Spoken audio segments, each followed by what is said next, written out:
আমাদের চ্যানেলে নতুন নতুন পর্ব গল্প পড়তে ও দেখতে চ্যানেলটি সাবস্ক্রাইব করে রাখুন।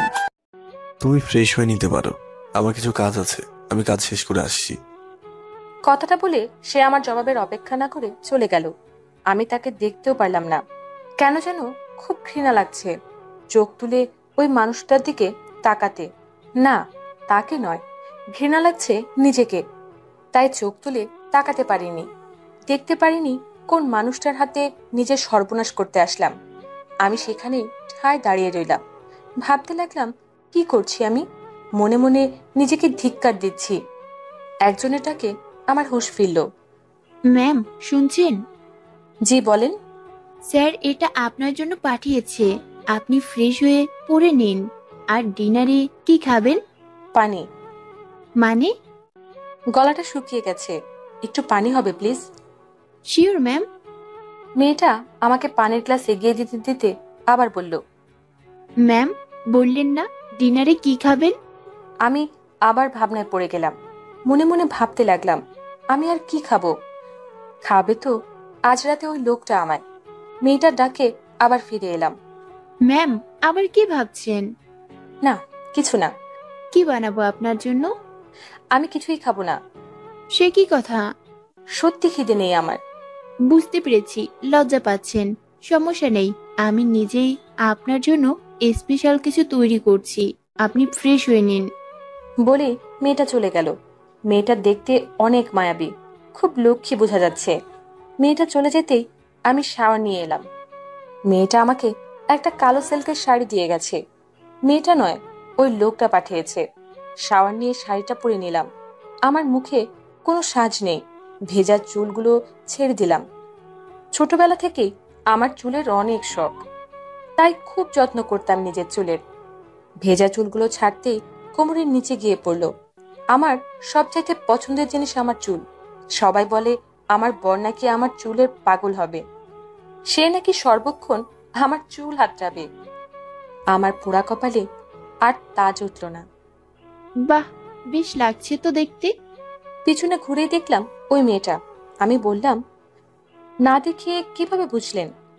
যার চুল এত সুন্দর সে যে কতটা সুন্দর হতে পারে তা বোঝাই যায়। আমি সুন্দর? 1 মিনিট প্লিজ। মেয়েটা আমাকে 1 মিনিট বলে খাবারের ট্রলিটা রেখে কোথায় যেন চলে গেল। 1 মিনিট পরে আবার ফিরে এলো, মনে হয় দৌড়ে এসেছে। দেখি তো। আমি মেয়েটার দিকে তাকাতেই ও আমার কপালে কিছু একটা দিয়ে আমাকে পেছনে ঘুরিয়ে দাঁড় করালো। আয়নায় তাকাতেই দেখলাম মেয়েটা আমাকে ছোট্ট একটা টিপ পরিয়ে দিয়েছে, একটা ছোট্ট কালো টিপ। আমি মেয়েটার কাণ্ডে অবাক হয়ে গেলাম। কালো টিপ আমার খুব পছন্দ। এখন আপনাকে পূর্ণাঙ্গ লাগছে, যেন সৌন্দর্যের প্রতিমা। নাম কি তোমার? বাহ, খুব সুন্দর। মেয়েটা ওর নামের মতোই মিষ্টি, একদম টুনটুনি পাখির মতো। মেয়েটা আমার কাছে কিছুই জানতে চাইলো না। আমি কেন এসেছি বা আমার নাম কি কিছুই জানতে চাইলো না। টুনি আমার হাত ধরে আমাকে বসালো, আমাকে খাবার দিয়ে বলল, খান। তোমার স্যার খাবেন না? প্রশ্নটা করে নিজেই অবাক হয়ে গেলাম। কেন করলাম আমি এই প্রশ্নটা? হয়তো বেশ কিছুক্ষণ ধরে ওই লোকটার কথা ভাবছি, তাই নিজের অজান্তেই প্রশ্নটা করে ফেলেছি। স্যারকে খাবার দিয়েই এসেছি, স্যারই বললেন আপনাকে যেন খুব যত্ন করে খাওয়াই। কথাটা শুনে মনে মনে তাচ্ছিল্যের হাসি দিলাম। ভাবলাম, পশু হালাল করার আগে যেমন তাকে খাওয়ানো হয়, সেভাবে আমাকে হালাল করার আগে যত্ন করছেন লোকটা। মুখে আর কিছুই বললাম না। খান না, মাটন কারি স্যারের খুব পছন্দ, ভাবলাম আপনারও হয়তো ভালো লাগবে। টুনি আমাকে খুব যত্ন করে খাওয়ালো, অনেক কথা বলল। আমি কত সুন্দর সেটা বলল, নিজের কথা এইসবই বলল। আমার কাছে তেমন কিছু জানতে চায়নি। খাওয়া শেষ হতেই টুনি বলল, চা খাবেন? আমি টুনের দিকে তাকিয়ে রইলাম। বুঝতে পেরেছি, স্যারেরও রাতে ডিনারের পর চা ছাড়া চলে না। আমি পাঠিয়ে দিচ্ছি, আপনি রেস্ট করেন, স্যার অল্প সময়ের মাঝেই চলে আসবেন। ওই লোকটার আসার কথা শুনেই বুকের ভিতর যেন কেউ চেপে ধরল। টুনি চলে যাচ্ছে, আমি পেছন থেকে ডাকলাম, টুনি। জি বলেন। তোমার মনে হয় না আমি বাজে মেয়ে? না, আমার তা মনে হয় না। কথাটা বলেই টুনি আর কোনো প্রশ্ন বা কথার অপেক্ষা বা সুযোগ না দিয়ে চলে গেল। আমি কিছুক্ষণ বসে রইলাম। একজন এসে চা দিয়ে গেল। টুনি এলো না। আমি চা হাতে ভাবতে লাগলাম, টুনি কেন এলো না? তাহলে কি ওই প্রশ্নটা করায় টুনি কিছু মনে করেছে? টুনি কি জানে আমি কে বা কেন এসেছি? টুনি কি জানে ওই লোকটা আমায় কেন এনেছে? বারবার প্রশ্নগুলো আমায় তাড়া করছে। জানি আজকের রাতটা চলে গেলে কাল চলে যাওয়ার পর আর কখনো টুনি নামের এই মেয়েটার সাথে আমার দেখা হবে না, কখনো না। তাও মেয়েটার কথা আমাকে তাড়া করছে, আমাকে ভাবাচ্ছে। ভাবাবেই তো, আমিও তো মানুষ, আমারও তো মনুষ্যত্ব আছে। আমি তো কোনো বিবেকহীন পশু নই। শুধু আমার বাস্তবতাটা কেবল আমি জানি, অন্য কেউ নয়। চায়ের কাপে চুমুক দিতেই দক্ষিণা বাতাস এসে লাগলো। আমি চা হাতে বারান্দায় চলে এলাম। আমি মনে মনে গুনগুন করে গান গাইলাম। তোমার খোলা হাওয়া লাগিয়ে পালে, তোমার খোলা হাওয়া। কারো উপস্থিতি বুঝতে পেরে আমি থেমে গেলাম। পেছনে ঘুরতেই দেখি সেই লোকটা। আমি কখনো প্রেম করিনি। ভালোবাসা নামের অনুভূতিটার সাথে আমার কোনো সম্পর্ক নেই, নেই কোনো পরিচিতি। তবে আজ আমার খুব প্রেমে পড়তে মন চাইছে। আমি কখনো ছেলেদের সাথে তেমন একটা মিশিনি। শুনতাম ছেলেদের নাকি পাঞ্জাবিতে খুব সুন্দর লাগে দেখতে। আর এমন সুদর্শন একজন পুরুষ যখন ধপধপে সাদা একটা পাঞ্জাবি পরে সামনে দাঁড়ায়, কার না মন চাইবে প্রেমে পড়তে? আমি আর 10টা সাধারণ মেয়ের মতো হলে হয়তো তাকে প্রেম নিবেদন করতাম। কিন্তু কি কপাল আমার! এই লোকটার সাথেই আমার অন্ধকার জীবনের পথ চলা শুরু হবে। এই লোকটাকে দিয়ে শুরু হবে, জানি না কার সাথে বা কোথায় গিয়ে এই অন্ধকার জীবনের শেষ হবে। আমি জানি না। লোকটা কিছুক্ষণ তবদা খাওয়ার মতো দাঁড়িয়ে থেকে আমাকে দেখলো। তার এই দৃষ্টিতে কি যেন আছে, কি না, অনেক কিছু আছে। রাগ, জেদ, অভিমান, কষ্ট, দুঃখ, ভালোবাসা সব দেখতে পাচ্ছি আমি, সব। লোকটা আমার হাত ধরে আমাকে একটা হ্যাচড়া টান দিয়েই কোলে তুলে নিলেন। আমার হাত থেকে চায়ের কাপটা পড়ে ভেঙে টুকরো টুকরো হয়ে গেল, ঠিক যেভাবে এখন আমি টুকরো টুকরো হব। সে আমাকে বিছানায় নিয়ে গিয়ে পাগল হয়ে গেলেন। পাগলের মতো আমার শরীর আঁচল সরিয়ে দিয়ে যেন এক নেশায় মেতে উঠলেন সে। এক পাগল করা নেশায় মেতেছে সে।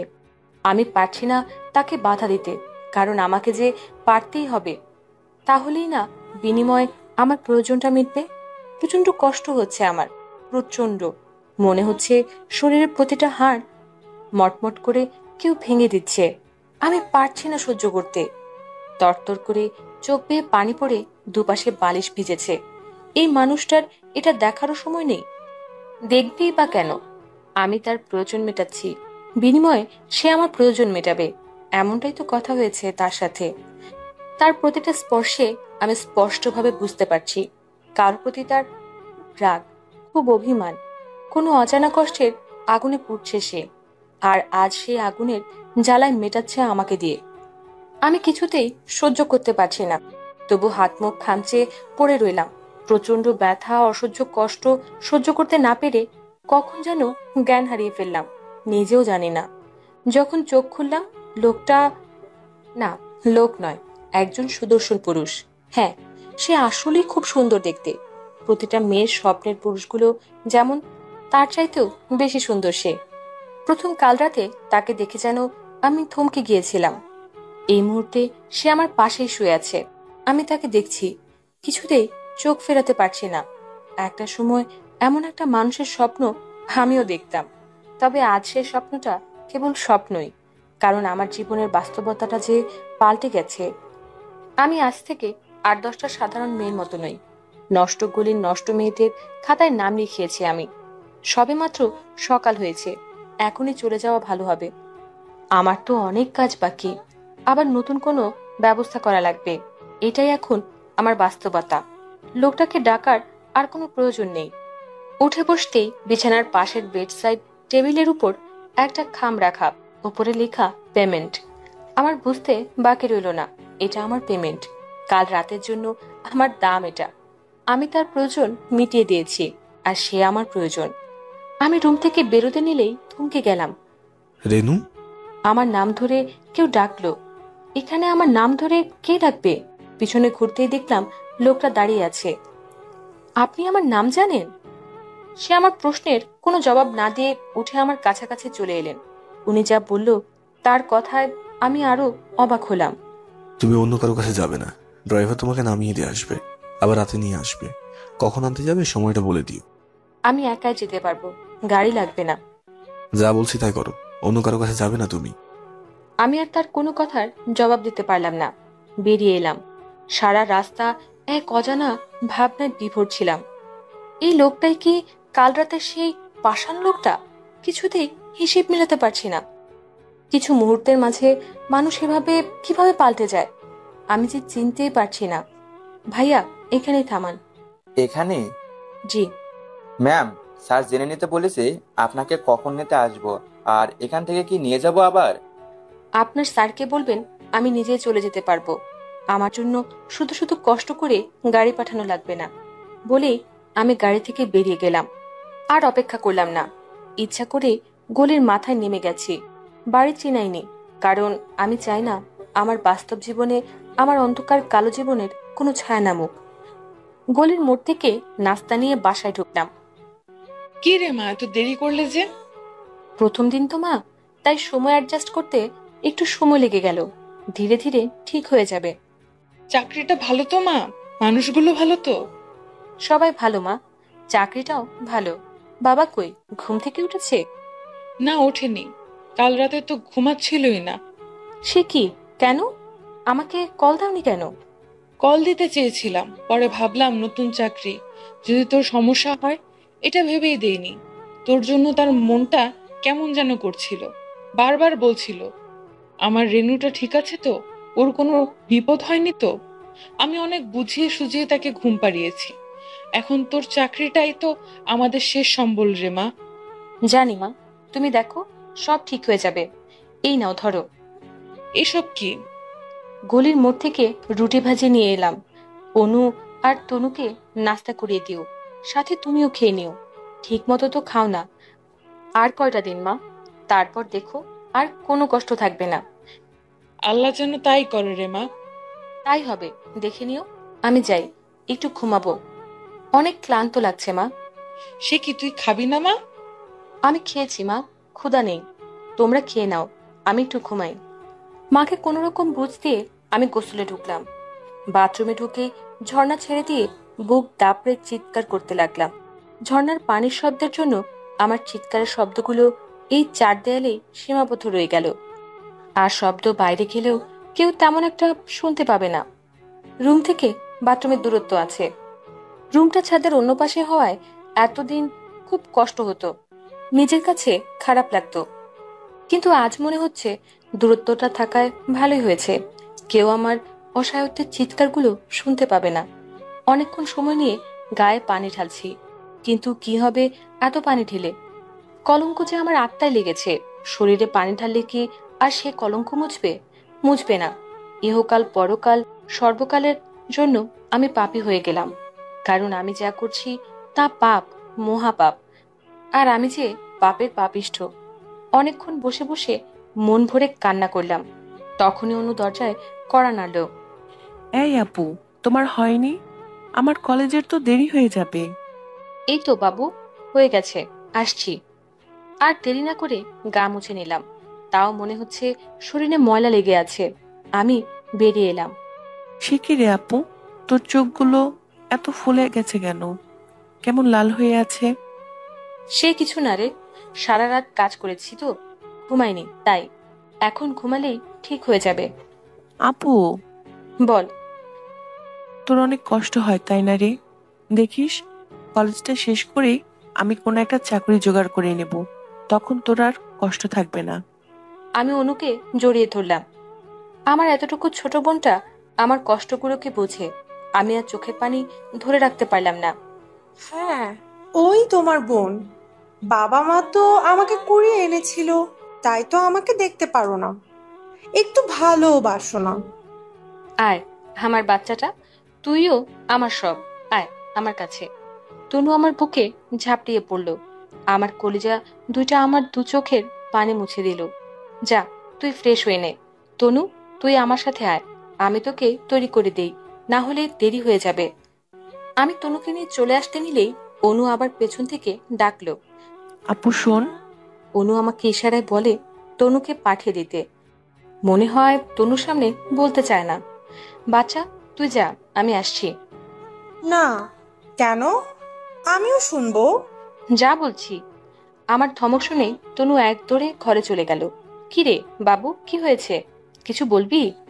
বলছিলাম কি, সালমানটির সাথে গতকাল কলেজ থেকে আসার সময় দেখা হয়েছিল। উনি একটা কথা বলল। অনুর কথাটা শুনে বুকের ভেতর কেমন যেন একটা ভয় করে উঠল। কি এমন বলেছে? সালমানটি বলছে সামিরাকে পড়ানোর জন্য সপ্তাহে 4 দিন পড়ালেই হবে, 3,000 করে দিবে বলেছে। আপু, আমি পড়াই, এতে তোকেও একটু হেল্প করতে পারবো, আমার কলেজের খরচ কিছুটা হয়ে যাবে। আপু প্লিজ না করিস না, আমি আম্মুকেও বলিনি, তুই অনুমতি দিলেই বলবো ভেবেছি। আমি অনুর দিকে তাকিয়ে রইলাম। আমার ছোট্ট বোনটা আমাকে হেল্প করার জন্য কত চেষ্টা করছে, কিভাবে ওকে না করি? অনু আমাকে ঝাঁকি দিয়ে বলল। এই আপু, বল না। আমি অনুর কপালে একটা চুমু দিয়ে বললাম, পড়া আমি মাকে বলে দেব, মা যেন আপত্তি না করে। অনু খুশিতে আমাকে জড়িয়ে ধরল। Thank you, thank you, thank you so much আপু। আমার বুক ফেটে আবার চিৎকার আসছে। এখনো মনে আছে আমার, আমি যখন কলেজে ভর্তি হলাম, পাশের ফ্ল্যাটের সানোয়ারা আন্টি আমাকে বলেছিল ওনার ছেলে তামিমকে পড়ানোর জন্য। তামিম আমার ফ্যান ছিল রীতিমতো, বেশি সময় আমাদের বাসায় থাকতো। আর রেনু আপু বলতে বলতে অস্থির ছিল ছেলেটা। আমি অনেক খুশি হয়েছিলাম আমি কাউকে পড়াবো। ছেলেবেলা থেকে পড়ালেখায় ভালো ছিলাম, আমার যোগ্যতার জন্য আন্টি আমাকে বলেছিল পড়াতে। আর তামিম আমার কথাও শুনতো। যখন বাবাকে বললাম, বাবা যেন আকাশ থেকে পড়লো, বলল কোনো দরকার নেই, পড়ার ক্ষতি হবে। বাবা না করায় আমার অনেক মন খারাপ হয়ে যায়। 2 দিন বাবার সাথে কথা বলিনি। তারপর যখন মাকে ডাকতে মা বাবার রুমে গেলাম, তখন দরজার এপাশে দাঁড়িয়ে বাবার কথাগুলো শুনেই নিজের মাঝে অপরাধ বোধ কাজ করছিল। বাবার কথাগুলো ছিল, রেনুর মা, রেনু খেয়েছে? না, এখনো খাইনি। আপনি কেন ওকে অনুমতি দিচ্ছেন না? মেয়েটা পড়াতে চায়, পড়াক না, সমস্যা কোথায়? না রেনু মা, তুমি এই কথা বলো না। আমি চাই না আমার মেয়ের কাঁধে এত অল্প বয়সে কোনো দায়িত্ব আসুক। আজ পর্যন্ত কখনো আমি আমার মেয়েকে বলিনি রেনু পড়তে বসো। ও নিজ দায়িত্বে নিজের পড়ালেখা করে, ভালো রেজাল্টও করে। পড়ালে ওর মাথায় দায়িত্বের চিন্তা থাকবে। নিজের পড়ালেখার কথা বাদ দিয়ে টাইমের রেজাল্টের চিন্তা করবে। আমি চাই না আমার রেনু এমন কাজ কষ্টে কাঁধে নিক। ওদের জন্য যাই হোক আমি করব। রেনু মা, আল্লাহ তো আমাকে রহমত সম্পূর্ণ রূপ 3 কন্যা দিয়েছেন জানো তো। রেনু মা, আমি আমার মেয়ের নিজের পায়ে দাঁড় করাতে পারছি, ওদের নিয়ে চাকরি করাতে নয়। আমার মেয়েগুলো মানুষের মতো মানুষ হবে, ভালো পাত্র দেখে ওদের পাত্রহস্ত করব, তারপর আল্লাহর কাছে চলে যাব। আর কি চাই বলো? কি দেখছো এভাবে? ও তো মানুষ আছে, একটা মেয়েকেই বোঝা মনে করে, সেখানে আপনি 3টা মেয়েকে এত ভালোবাসেন। আপনাকে যত দেখি অবাক লাগে। সে কি বলছো? ওরা তো আল্লাহর রহমত, আর আমার রেনু তো আল্লাহর সর্বশ্রেষ্ঠ রহমত। আমার রেনুর মতো মেয়ে হয় নাকি? ওর তো আমার আদর্শ সন্তান। বাবার কথাগুলো শুনে নিজেকে আর ধরে রাখতে পারিনি। ভেতরে গিয়ে বাবাকে ধরে হাউমাউ করে কান্না করে দিই। না খেয়েছিলাম বলে বাবা নিজের হাতে আমাকে ভাত খাইয়ে দিয়েছিল। কাঁধে মা হাত রাখতেই বাস্তবতায় ফিরে এলাম। কি রে রেনু? আমি মাকে জড়িয়ে ধরলাম। কি হয়েছে মা? মাগু, আমার অনুটা যে বড় হয়ে গেছে, অনেক বড় হয়ে গেছে। কি হয়েছে? কাঁদছিস কেন? আমাকে বল, কি হয়েছে? আমি মাকে অনু টিউশনের কথা বললাম। মা নিজেও আপত্তি করলো না, বরং খুশি হলো। অনুটার কলেজের অনেক খরচ, ও নিজেও নিজেরটা কিছুটা দেখে নিতে পারবে। বিছানায় গায়ে লিয়ে দিতেই ঘুমে চোখ বুজে এলো। অনেক ক্লান্ত লাগছে, ক্লান্তিতে যেন শরীর ভেঙে আসছে। আর কিছু ভাবতে পারছি না। চোখ বোঝার সাথে সাথে গভীর ঘুমে তলিয়ে গেলাম। সন্ধ্যার সময় তড়িঘড়ি করে উঠে বসলাম। মাগরিবের আজান শুনতে পাচ্ছি। মা, এই মা। উঠে গিয়ে দেখি মা কে যেন বানাচ্ছে। কাছে যেতেই বলল, কি রে, ঘুম হলো? তুমি আমাকে ডাকোনি কেন? আমি সারাদিন ঘুমিয়েছিলাম, এটা কি ঠিক হলো? মার সাথে কথা বলতে বলতে মুখ হাত ধুয়ে নিলাম। তুই অনেক ক্লান্ত ছিলি যে, মাথায় ডাক দিইনি। তুই আরাম করে ঘুমাচ্ছিলি যে, তা দেখে আর ডাকতে মন চায়নি। বাবা উঠেছে মা? হ্যাঁ উঠেছে, তোর জন্য অপেক্ষা করছে। তুই যা, আমি তোর জন্য খাবার নিয়ে আসছি। আমাকে দেখে বাবার মুখে হাসি ফুটে উঠল। বাবা হাত দিয়ে ইশারা করে আমাকে কাছে আসতে বলল। আমি বাবার বুকে মাথাটা রাখলাম। আমি ছোটবেলা থেকে বাবার অফিসের থেকে এলেই বাবার বুকে মাথা রাখতাম। আমি জানি বাবা অনেক ভালোবাসে আমি এভাবে তার বুকে মাথা রাখলে। কেমন আছো বাবা? ভালো রে মা, তুই কেমন আছিস? ভালো আছি বাবা। রেনু, হ্যাঁ বাবা, বলো। তোর খুব কষ্ট হয় না রে মা? না বাবা, কি বলছো এসব? আমার কোনো কষ্ট হচ্ছে না, সত্যি বলছি বাবা। তুই না বললেও আমি বুঝি রে মা। না বাবা, সত্যি বলছি, আমার কোনো কষ্ট হয় না। আমার তো ভাগ্য যে আমি আমার বাবা মা বোনের দায়িত্ব নিতে পেরেছি। বাবার চোখ দিয়ে পানি গড়িয়ে পড়ল। ওগো তুমি কেঁদো না। তুমি কাঁদলে যে মেয়েটার কষ্ট হবে। ও আমাদের ভালো রাখার জন্য কত চেষ্টা করে যাচ্ছে।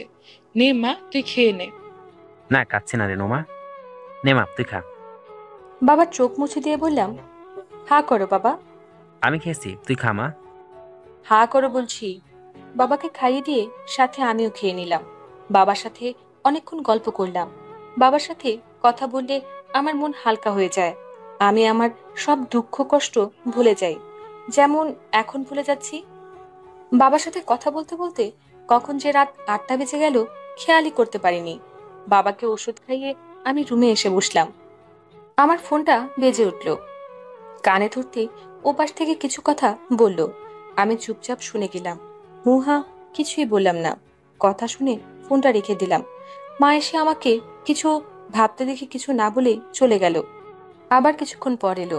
আবার কিছু না বলেই চলে যেতে নিলেই আমি মাকে ডাকলাম, মা হ্যাঁ। এদিকে আসো। মা কাছে আসতে মার হাত ধরে মাকে পাশে বসালাম। কিছু বলবা মা? না মানে? মা, আমার কাছে সংকোচ করছো? বলো না, কি বলবে? না রে মা, আসলে ঘরে কিছু নেই যে কাল রান্না করব। আর কোনো টাকা পয়সাও নেই। তাই তোর কাছে কি কোনো... তুমি বসো। আমি উঠে গিয়ে ব্যাগ থেকে কিছু টাকা বের করে মার সামনে ধরলাম। মাকে টাকাগুলো দিতে গিয়ে আমার ভেতর থেকে কাঁপছিল, তবু হাতটা কাঁপেনি। আমি কাঁপতে দিইনি, না হলে যে আমার মা আন্দাজ করে ফেলবে তার মেয়ের কষ্টগুলো। আমাকে যে এখন শক্ত থাকতে হবে। টাকাগুলো দেখে মা অবাক হয়ে আমার দিকে তাকায়। আমি মার হাতে টাকাগুলো গুজে দিলাম। মা গুনে দেখলো 5,000 টাকা। এত টাকা কোথায় পেলি তুই? ধার করেছি মা, বেতন পেলে দিয়ে দিব বলেছি। তুমি চিন্তা করো না, আমি সব সামলে নেব। মা আমার কপালে একটা চুমু এঁকে দিল। আমি তোর জন্য খাবার রেডি করে রেখেছি, নিয়ে যাবি। না মা, লাগবে না, অফিস থেকে খাওয়ায়। মা চলে যেতেই আমি আবার ভাবনায় ডুবে গেলাম। আমার অন্ধকার জীবন আমার জন্য অপেক্ষা করছে। আমাকে যেতে হবে আবার সেই অন্ধকার গলির অন্ধকার জগতে, আবার নিজেকে অন্ধকারের সাথে মিলিয়ে দিতে। সময় ঘনিয়ে আসছে। আমি রেডি হয়ে বের হয়ে গেলাম। আমার মুখে তেমন কোনো সাজি নেই, নেই কোনো বেশভূষা। আমি বেরিয়ে পড়লাম আবার সেই অন্ধকার জীবনের অন্ধকার গলিতে। আবার অপেক্ষা করছি। বারবার কানে সেই কথাটাই বাজতে লাগলো। লোকটা বলেছিল, তুমি অন্য কারো কাছে যাবে না? এই কথাটা কেন বললো? কেন বললো এমন কথা? দাঁড়িয়ে দাঁড়িয়ে এটাই ভাবছি। সেই 8টা থেকে দাঁড়িয়ে এখন ঘড়ির কাঁটা 9টা 30 মিনিট। গতকাল এক অজানা সর্বনাশের ভয় কাজ করছিল, তবে আর জানি না কেন ওই কথাটাই মনে পড়ছে। অন্য কেউ আসবে ভাবতেই নিজেকে আরো বেশি ঘৃণা লাগছে। কিন্তু আমার তো কিছুই করার নেই। কেউ লুটে খাওয়ার চাইতে আমি না হয় নিজেই বিলিয়ে দেই। এতে অন্তত নিজেকে শেষ করে নিজের পরিবারটাকে বাঁচাতে পারবো। আমার কষ্টগুলো না হয় আমার মাঝে সীমাবদ্ধ থাক। কাউকে না হয় নিজের কষ্টের ভাগটা নাই দিলাম। এক অজানা মানুষের ডাকে হোশ ফিরল আমার। আপনি কি রেনু? হ্যাঁ। আমার কথাই বলেছে আপনাকে। চলুন। আমি কিছুক্ষণ লোকটার দিকে তাকিয়ে রইলাম। লোকটা আমার হাত ধরে আমাকে টেনে সামনের দিকে নিয়ে যেতে থাকলো। এমন সময় হুট করেই আমার সামনে একটা গাড়ি এসে ব্রেক করলো। আমি চমকে উঠলাম। লোকটা আমার হাত ছেড়ে দিল। পাশে তাকাতেই যেন আমি বিস্ময় খেলাম। ওই লোকটা আসছে। তাকে দেখে মনে হচ্ছে সে অনেক রেগে আছে। রাগে তার চোখ মুখ লাল হয়ে আছে। সে হন্তদন্ত হয়ে আমার সামনে এসে দাঁড়ালো। লোকটা আমার হাত শক্ত করে চেপে ধরলো। এই মেয়ে, আমি তোকে বলেছি না তুমি অন্য কারো কাছে যাবে না? লোকটা রীতিমতো আমাকে ধমকাতে শুরু করলো। কথা কানে যায়নি? আমি বলছি অন্য কারো কাছে যাবে না। ড্রাইভারকে ঠিকানা দাওনি কেন? বলো কেন দাওনি? খুব ইচ্ছে করে অন্য কারো কাছে যেতে? খুব না? তার কথাগুলো খারাপ শোনালেও জানি না কেন আমার ভালো লাগছিল শুনতে। লোকটা চায় না আমি অন্য কারো কাছে যাই। বলো, জবাব দাও। তোমাকে না নিষেধ করেছি, কেন শোনোনি? আমি প্রথম তার কথার জবাব দিলাম। আমি তো কারো একার নই। চুপ। আমার জবাবে মনে হয় উনি আরো ক্ষেপে গেলেন। উনি আমাকে টেনে নিয়ে যেতে লাগলেন। তখনই বাদ সাধলো আজকের আসা লোকটা। আপনি ওকে কোথায় নিয়ে যাচ্ছেন? ও আজকে আমার সাথে যাবে। আমি টাকা দিয়েছি ওর জন্য। টাকার কথা শুনে লোকটার রাগ যেন কয়েক হাজার গুণ বেড়ে গেল। সে আমার যে হাতটা ধরেছিলেন আরো জোরে ধরলেন। আমার হাতে খুব বেশি লাগছে, তাও আমি কিছু বললাম না। ও তাই? টাকা দিয়েছিস? কত টাকা? কত? ওয়েট। উনি আমাকে টেনে নিয়ে গাড়িতে বসিয়ে পিছনে রাখা ব্যাগ থেকে অনেকগুলো টাকা বের করে নিয়ে গিয়ে ওই লোকটার মুখে ছুঁড়ে মারলেন আর বললেন, নে, যা তো টাকা তোকে দিয়ে দিলাম। এরপর যদি ওর নাম মুখেও আনিস তাহলে এখানে শেষ করে দেবো। বলেই উনি ড্রাইভ করতে লাগলো। রাগে ফুঁসছেন, তাকে দেখতেই বোঝা যায় রাগের জন্য উনি অনেক বেশি গতিতে গাড়ি চালাচ্ছেন। বাড়ির সামনে এসেই অনেক জোরে জোরে হর্ন দিতে লাগলো। হর্ন দিয়েই যাচ্ছেন, থামছেন না। বাড়ির ভেতরে ঢুকতেই লোকটা গাড়ি থেকে নেমে দরজা অনেক জোরে লাগিয়ে ভেতরে চলে গেলেন। উনি ভেতরে যাওয়ার প্রায় সাথে সাথেই টুনি দৌড়ে এলো। আপনি ঠিক আছেন তো? টুনির প্রশ্নে আমি অনেক অবাক হলাম, তবে কিছু বললাম না। টুনি আমাকে নিয়ে ভেতর যেতে নিলেই বাড়িতে ঢুকতেই লোকটা দাঁড়িয়ে আছে। আমাকে দেখে আমার হাতটা শক্ত করে ধরে আমাকে প্রায় টানতে টানতে উপরে নিয়ে এলেন তার বেডরুমে।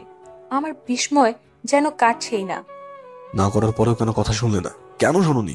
What do you think of me? Do you think I'm just a breast? If you think so, then yes. That's all. উনি এক নিঃশ্বাসে কথাগুলো বলে গেলেন। গতকাল যে মানুষটা আমার সাথে এক অক্ষর কথা বলেনি, আজ সেই মানুষটাই এত কথা বলছে। কিন্তু কেন? জানার কৌতূহল থাকা সত্ত্বেও আমি কোনো প্রশ্ন করতে পারছি না, কারণ তাকে এসব প্রশ্ন করা যে আমার সাজে না। তাকে প্রশ্ন করার মতো কোনো সম্পর্ক তার সাথে আমার নেই, আর কখনো হবেও না। তবু মুখ খুলে শুধু বললাম, রাত বাড়ছে, আমি শাওয়ার নিয়ে আসি। আমার জীবনের বাস্তবতাগুলো হয়তো আমার মুখের কথাগুলোকে এতটা পাথরের মতো কঠিন করে দিয়েছে, ঠিক যতটা আমাকে শক্ত করে দিয়েছে। আমার কথা শুনে তার রাগ যেন পঞ্চম আকাশে উঠে গেল। সে আমাকে ধাক্কা দিয়ে বিছানায় ছুঁড়ে মারলেন। খুব শখ তাই না? আজ তোমার সব শখ মেটাবো। বলতে বলতেই উনি তার পুরুষত্বের নেশায় মাতলেন, পাগল হয়ে গেলেন। মুহূর্তের মাঝে মানুষটা যেন আমার মাঝে হারিয়ে গেলেন। তার আমার কাছে আসার মাঝে স্পষ্ট ফুটে ওঠে কিছু যন্ত্রণা, কিছু আছে যা তাকে তাড়া করে বেড়াচ্ছে। কারো প্রতি অনেক রাগ, ক্ষোভ প্রকাশ পায়। কাউকে এভাবে নিজের করে না পাওয়ার যন্ত্রণাগুলোই মেটাচ্ছে আমাকে শাস্তি দিয়ে। হয়তো আমার কাছে এসে ওই মানুষটাকে অনুভব করে যন্ত্রণা দিতে চায়। প্রতিটা মুহূর্তের সাথে তার দেয়া যন্ত্রণাগুলো যেন বাড়তেই থাকলো। একটা সময় আমি আর নিজেকে ধরে রাখতে পারলাম না। সকাল হতেই আমি উঠে যাই, দেরি করে বাসায় ফেরা ঠিক হবে না। এমনিতেই 8টা বাজে প্রায়। আমি উঠতেই পাশের মানুষটা বলে উঠল। Good morning. তার এভাবে গুড মর্নিং বলায় অবাক হলাম আমি, তবে মনে মনে হাসলাম। আমার জন্য আবার গুড মর্নিং? আমি তার সাথে তেমন একটা কথা বলি না, জানি না কেন বলার প্রয়োজন মনে হচ্ছে না। তার সাথে তো আমার কথার সম্পর্ক নয়, হয়তো তাই একটা জড়তা কাজ করছে। কারণ এই মানুষটাই পৃথিবীতে একজন যে আমার জীবনের কালো অধ্যায়ের সাথে সংযুক্ত। তাই পারি না তার সাথে কথা বলতে। তবে একটা সময় আমি অনেক কথা বলতাম। তাই তো বাবা শখ করে আমার নাম দিয়েছিল শখের তোতা পাখি। আমি আমার বাবার শখের তোতা পাখি, কারণ আমি কথা বলতে অনেক ভালোবাসি। অনেক কথা বলি আমি, না ভুল বললাম, অনেক কথা বলতাম। এখন আর আগের মতো কথা বলা হয় না, কারণ আমার কথা শুনবে এমন কেউ নেই। সবাই চায় দেহটাকে, কথা শুনতে কেউ চায় না। এটাই বাস্তবতা। চলো, আমি তোমাকে নামিয়ে দিয়ে আসবো। প্রয়োজন নেই, আমি একাই চলে যেতে পারবো। উনি আমার খানিকটা কাছাকাছি এসে বললেন, একদম রাগাবানা বলে দিচ্ছি। বলেই সে বেরিয়ে গেল। খানিকক্ষণ পর আমিও নেমে এলাম। আমাকে নামতে দেখে টুনি আমার কাছে ছুটে এলো। স্যার গাড়িতে আপনার জন্য অপেক্ষা করছেন। টুনি আমাকে গাড়ি পর্যন্ত এগিয়ে দিল। গাড়িতে উঠে বসতেই সে ড্রাইভিং শুরু করলো। আজকেও গলির মোড়ে আসতেই আমি থামতে বললাম, এখানে? হ্যাঁ, বাকিটা আমি নিজে যেতে পারবো। আর একটু এগিয়ে দিই? না, আমার অন্ধকার জীবনের সীমানা এ পর্যন্তই, এরপর যাওয়ার অনুমতি নেই। সে আমার কথা শুনে আর কিছুই বললেন না। আমি বেরিয়ে সামনে হাঁটা শুরু করলাম। বারবার মনে হচ্ছিল একবার পিছনে ফিরে তাকাই, কিন্তু না, ওই জীবনের কোনো মায়া থাকতে নেই। হুট করে পেছন থেকে কে ডাকলো। রেনু। আমি তার এক ডাকেই পেছনে ফিরে তাকালাম। আমি অয়ন, অয়ন চৌধুরী। প্রথম আমি তার নাম শুনলাম, তবে আমি কিছুই বললাম না। আবার ঘুরে বাসায় চলে এলাম। এত ক্লান্ত লাগছে, প্রতিটা সিঁড়ি উপরে উঠতে অনেক বেশি কষ্ট হচ্ছিল। মনে হচ্ছিল যেন এখানেই থেমে যায়। শরীরটা আর সঙ্গ দিতে পারছিল না। আমাকে দেখেই তনু চিৎকার করে উঠল, মা, আপু এসেছে। তনু এসে আমাকে জড়িয়ে ধরল। তুমি কি অনেক ক্লান্ত আপু? না রে বাচ্চা। না বললেই হলো, তোমাকে দেখে বোঝা যাচ্ছে তুমি অনেক ক্লান্ত। কি রে মা, অফিসে কি অনেক বেশি কাজ করায় তোকে দিয়ে? না মা, আসলে নাইট ডিউটি তো, তাই একটু বেশি ক্লান্তি ধরে ফেলে, আর কিচ্ছু না। আচ্ছা, গোসল দিয়ে আয়, আমি খাবার দিচ্ছি। না মা, আমি খাবো না, একটু ঘুমাবো। বলেই গোসল করে বিছানায় গা এলিয়ে দিলাম। বিছানায় গা এলিয়ে দিতেই নিজেকে হালকা লাগছে। চোখ বন্ধ করতেই কানে শুনতে পেলাম, রেনু, আমি অয়ন, অয়ন চৌধুরী। কখন যেন ঘুমিয়ে পড়লাম। আজ বিকেল বিকেলেই ঘুম ভেঙে গেল আমার। নিজেকে খুব ফুরফুরে লাগছে, জানি না কেন, তবুও ভালো লাগছে নিজের কাছে। উঠে মুখ হাত ধুয়ে ছাদে চলে গেলাম। আজ রোদ নেই, হালকা মেঘলা আকাশ, সাথে মৃদু বাতাসও বইছে। আমি চুলগুলো ছেড়ে ছাদের রেলিংটা ঘেঁষে দাঁড়ালাম। মৃদু বাতাসে আমার চুলগুলো দোল খেতে লাগলো। আমি বুক ভরে নিঃশ্বাস নিতে লাগলাম, যেন প্রতিটা নিঃশ্বাসের সাথে আমার ভেতরটাকে ঠান্ডা করে দিয়ে যাচ্ছে। আজ অনেক অনেক অনেক দিন পর আমি এভাবে উপভোগ করছি। যখন আমার মন ভালো থাকে, তখন আনমনেই আমার মুখ দিয়ে গান বেরিয়ে আসে, যেমন এখন আমি গাইছি, আমারও পরানো যাহা যায়, তুমি তাই, তুমি তাই গো, আমারও পরানো যাহা যায়। বাহ, কতদিন পর আমার মেয়ে গান গাইছে। মার ডাকে আমি ফিরে এলাম আমার ভাবনার জগৎ থেকে। মাকে দেখে হেসে দিলাম। থামলি কেন, গা। আবার অন্য একদিন গাইবো। মা আমার দিকে চায়ের কাপটা এগিয়ে দিল। এই নে চা। তুমি কিভাবে বুঝলে? আমার মেয়েটা আমাদের সব প্রয়োজন দেখছে, আর আমি তার এতটুকু প্রয়োজন বুঝবো না? তা না হলে কিসের মা হলাম? কথাটা বলেই মা পাশে রাখা চৌকিটাতে বসলেন। মাকে দেখে বোঝা যাচ্ছে তার হয়তো মন খারাপ। আমিও গিয়ে মার পাশে বসলাম। কি গো মা, কি হয়েছে, কি ভাবছো? জানিস তো মা, খুব মন খারাপ লাগে। তোদের জন্য কিছুই করতে পারছি না। তুই একাই কত কষ্ট করছিস। আমি মাকে আলতো করে জড়িয়ে ধরলাম। দেখো মা, একদিন সব ঠিক হয়ে যাবে, আমরা অনেক ভালো থাকবো। বিকেলটা আমি ছাদের এই কোণাটায় বসেই কাটিয়ে দিলাম। ছাদের সাথে আমার সম্পর্কটা অনেক নিবিড়। বিকেলের এই সময়টা আমি এখানেই কাটাতে ভালোবাসতাম। আজ অনেকদিন পর আবার এভাবে সময় কাটাচ্ছি। আবার এভাবে কখনো নিজেকে সময় দিতে পারবো ভাবিনি। বিকেল ঘনিয়ে কখন যেন সন্ধ্যা হয়ে চারদিক কিছুটা অন্ধকারাচ্ছন্ন হয়ে এসেছে, খেয়াল করিনি। মায়ের ডাকেই আমার খেয়াল হলো। আসছি মা। ডেকেছিলে মা? সন্ধ্যা হয়ে গেছে, খাওয়া লাগবে না তোর? খাবো তো। কখন খাবি শুনি? তুমি যখন দেবে তখনই, বলেই হেসে দিলাম। যা, তোর বাবার কাছে গিয়ে বস, আমি খাবার নিয়ে আসছি। আমি বাবার কাছে গিয়ে বসলাম। আমাকে দেখলেই বাবার মুখে সুখের হাসি ফুটে ওঠে। এই হাসিটা দেখলেই আমি আমার সব কষ্ট ভুলে যাই। বাবা, তোমার মাথায় তেল দিয়ে দিই? না রে মা, লাগবে না। বললেই হলো লাগবে না? একদিন তোমার মাথায় তেল দিয়ে দেই না। বলতে বলতেই বাবার মাথাটা নিজের কোলে নিয়ে খুব যত্ন করে তেল দিয়ে দিতে লাগলাম। তখনই মা আসে ভাত নিয়ে। সে কি, মেয়েটা সারাদিন কিছু খায়নি, এখন একটু খাবে, আর তুমি ওকে দিয়ে মাথায় তেল দেওয়াচ্ছ? মা, তুমি বাবাকে এভাবে বলবে না, আমি বলেছি দিয়ে দিব। হাতগুলো ঠান্ডা হয়ে যাবে যে মা। তাহলে তুমি খাইয়ে দাও, কতদিন তোমার হাতে ভাত খাই না। মা, আজ অনেকদিন পর আমাকে ভাত খাইয়ে দিল।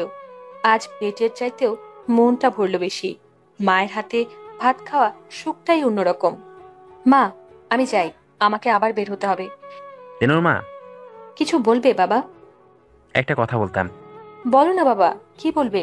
বলছিলাম কি, তুই অফিসে বলে দেখতে যদি তোকে সকালে শিফটে দেয়, এভাবে রাত জেগে কাজ করলে তো তুই অসুস্থ হয়ে পড়বি মা। আমার জন্য বাবা কত চিন্তা করে। ভেতরে ভেতরে অনেক অপরাধবোধ কাজ করে আমার। পারছি না, তাও সহ্য করা লাগছে, কারণ সত্যিটা জানলে যে আমার বাবা মা মরে যাবে। কিরে মা, কি ভাবছিস? মাত্রই তো জয়েন করলাম, কিছুদিন যাক, তারপর না হয় বলে দেখবো। আচ্ছা যা মা, তৈরি হয়ে নে। 8টার মাঝেই আমি বেরিয়ে পড়লাম। রাস্তায় জ্যামও থাকে, এতটা পথ যেতেও তো সময় লাগবে। ভাবছি আর হাঁটছি। হাঁটতে হাঁটতে গলির মোড়ে এসে থমকে গেলাম। আমি ঠিক দেখছি তো? চোখ বন্ধ করে আবার তাকালাম। না, ঠিকই দেখছি, মানুষটা গাড়ি নিয়ে আমার জন্য অপেক্ষা করছে। আমাকে কাছাকাছি আসতে দেখি সে গাড়ি থেকে নামলেন। আমি তার সামনে গিয়ে নিশ্চুপ হয়ে দাঁড়িয়ে রইলাম। তাকে কি বলবো? আমাকে অবাক করে দিয়ে সে নিজেই বলল, তুমি তো সকালে এখানেই নামলে, বাসা তো চিনি না, তাই ভাবলাম হয়তো এখান দিয়ে আসবে, তাই এখানে অপেক্ষা করলাম। আমি কিছু বললাম না। সে আমাকে আবার অবাক করে দিয়ে গিয়ে গাড়ির দরজা খুলে দিলেন। বসো। আমি তার বাধ্যগতভাবে বসে পড়লাম। সে আমাকে নিয়ে বাসায় চলে এলেন। টুনি আমাকে দেখে হেসে দিল। আমি তার রুমে গিয়ে তার জন্য অপেক্ষা করতে লাগলাম। অপেক্ষা তো বাহানা, আমি তো তার চিন্তায় মগ্ন ছিলাম। তার আচরণগুলো কিছুতেই মিলাতে পারছি না। সে কখনো পাথরের মতো শক্ত, কখনো পানির মতো স্বচ্ছ, কিছুতেই বুঝতে পারছি না। তার হিসেবটা যে কিছুতেই মিলাতে পারছি না। সে কেন আমার বোঝার বাইরে, কেন পারছি না আমি তাকে বুঝতে। তখনই সে আসলো, তার সাথে আরো দুজন। দেখিয়ে বোঝা যাচ্ছে তারা সার্ভেন্ট। এই ব্যাগটা আর বাকি জিনিসগুলো নিয়ে গাড়িতে রেখে দাও। তারা ব্যাগ আর বাকি জিনিস নিয়ে চলে গেল। মানুষটা আমার সামনে এসে দাঁড়ালো। আমি চোখ তুলে তার দিকে তাকালাম। তার চাহনিতে কি যেন আছে। আমি হারিয়ে যাচ্ছিলাম। আমি বিজনেসের কাজে দেশের বাইরে যাচ্ছি, ফিরতে বেশ কিছুদিন সময় লাগবে, আর আমি না ফেরা পর্যন্ত তুমি এখানে থাকবে, অন্য কারো কাছে যাবে না বলে দিলাম। ড্রাইভার তোমাকে নিয়ে আসবে, তারপর সকালে দিয়ে আসবে। কথা যদি এদিক সেদিক হয় তাহলে সেখানেই শেষ করে দেবো। কথাটা মনে থাকবে তো? আমি মুখে কিছু বললাম না, শুধু মাথা ঝাঁকিয়ে সায় দিলাম, মনে থাকবে। এটা রাখো, এখানে যা আছে তা দিয়ে আমি আসা পর্যন্ত তোমার চলতে কোনো সমস্যা হবে না। আর যতদিন আমি না আসবো, প্রয়োজনে প্রতিদিন তুমি রাতে এখানেই থাকবে। আমি ফোন দিয়ে খবর নেব, কথা যেন নড়চড় না হয়। আমি আসি, সাবধানে থেকো। আমি দাঁড়ানো থেকে বিছানায় বসে পড়লাম। সে আমাকে কথাগুলো বলেই বেরিয়ে যেতে নিয়ে আবার ফিরে এলেন। হুট করে আমাকে আমার একদম কাছাকাছি চলে এলেন। মাথা নিচু করে আমার কপালে আলতো করে একটা চুমু এঁকে দিলেন আর বললেন, নিজের খেয়াল রেখো। বলেই একটা হাসি দিয়ে সে বেরিয়ে গেলেন। আমি তার যাওয়ার দিকে তাকিয়ে রইলাম। কি হলো আমি কিছুই বুঝতে পারছিলাম না। নিজের অজান্তেই আমার হাতটা কপালে চলে গেল। সে আমার কপালে ভালোবাসার পরশ এঁকে দিলেন।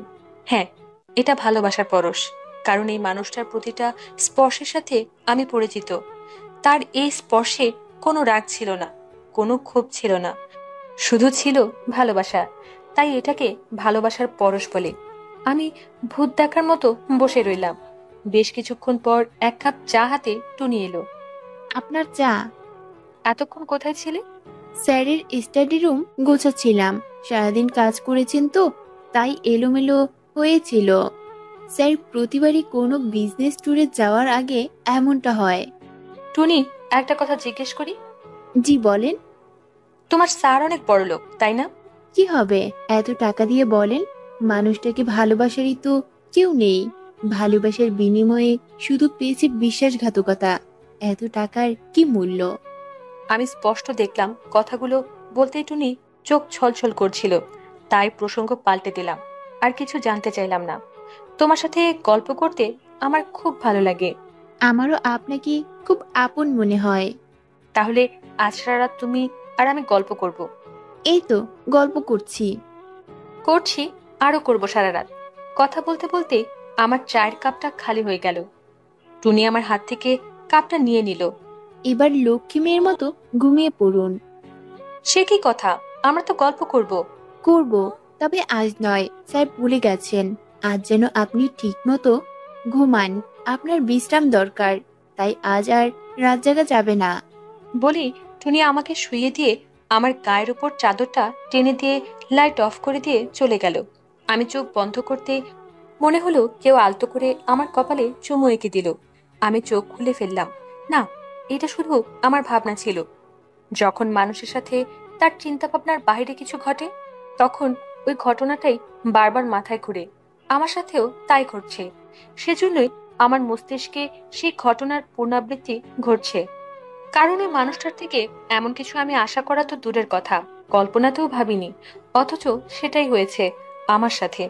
আজ অনেকগুলো দিন পর আমার ভেতরটা শান্ত, তাই হয়তো সারাদিন ঘুমানোর পরেও এখনো আমার চোখের রাজ্যের ঘুম। মনে হচ্ছে কেউ আমার হাত ধরে আমাকে টেনে নিয়ে যাচ্ছে ঘুমের দেশে রাজত্ব করতে। হয়তো সেটা অয়ন চৌধুরী ব্যতীত অন্য কেউ নয়। আজ অনেকদিন পর খুব সুন্দর একটা সকাল হলো। কোনো দুশ্চিন্তা ছাড়াই আমার সকাল হলো। এটাকেই বলে প্রকৃত সকাল। আমি বারান্দায় দাঁড়িয়ে সকাল হওয়া দেখছিলাম। ঠিক তখনই টুনির আগমন ঘটে। ঘুম কেমন হলো? খুব সুন্দর। সুন্দর? আমি সুন্দর বলায় টুনি অবাক হয়েছে। তার টুনিকে দেখলেই বোঝা যাচ্ছে। হ্যাঁ, সুন্দর। ঘুম আবার সুন্দর হয় নাকি? ঘুম হয়তো ভালো হয়, নয়তো খারাপ হয়। হয় টুনিমুনি, ঘুমও সুন্দর হয়। টুনি আমার কথা শুনে অবাক হচ্ছে। কিছু কিছু অনুভূতি চাইলেও কারো সাথে ভাগ করা যায় না, তাই আমিও এই অনুভূতিটা টুনির সাথে শেয়ার করতে পারছি না। তবু আমার ভালো লাগছে, এক অন্যরকম ভালো লাগা কাজ করছে। আপনি চা শেষ করেন, আমি আপনার নাস্তার ব্যবস্থা করি। প্রয়োজন নেই, আমি বাসায় গিয়ে মার সাথে খাবো। আমি না যাওয়া পর্যন্ত মা কিচ্ছু খায় না। কিন্তু স্যার তো। তোমার স্যারকে বলো আমি খেয়েছি। তাহলে আমি ড্রাইভারকে বলছি গাড়ি বের করতে, আপনি রেডি হয়ে নিন। আমি আর টুনিকে বাধা দিলাম না, কারণ টুনিকে বললেও শুনবে না, আর ওর স্যারের নির্দেশ ও অমান্য করবে না। তাই বাধ্য মেয়ের মতো টুনির কথা মতোই গাড়িতে করে ফিরলাম। তবে এর গণ্ডি গলির মোড় পর্যন্তই, এর পরে যাওয়ার অনুমতি নেই। ইদানিং প্রতিদিনই সকালের নাস্তা নিয়েই বাসায় ফিরি। মা অনেক খুশি হয় যখন আমার হাতে কিছু দেখে। কিরে, আজ তুই খাবার নিয়ে এসেছি? হ্যাঁ অনুতনু, তোমার আর বাবার জন্য। তোকে না নিষেধ করলাম? সব নিষেধ শুনতে হয় না মা। আজকে নাস্তার জন্য কি বানিয়েছো মা? কিছুই না, তুই নাস্তার জন্য প্রতিদিনই তো কিছু না কিছু নিয়ে আসিস, তাই তো কিছু বানাইনি। দেখলে তো, তাহলে আজ যদি আমি খালি হাতে আসতাম, তাহলে আমার অনু আর তনু কি খেয়ে যেত? সে আমি কিছু একটা বানিয়ে দিতাম। তুমি তো রান্না করোই, একবেলা না হয় না করলে। সেই তো ডাল ভাত ছাড়া তেমন কিছুই করতে পারি না। কতদিন ধরে তোদের ভালো মন্দ কিছু রান্না করে খাওয়াতেও পারি। কথাটা বলতেই একটা চাপা নিঃশ্বাস বেরিয়ে এলো মার। মার চোখগুলো ছলছল করছিল। মার কষ্টটা বুঝতে পারছিলাম।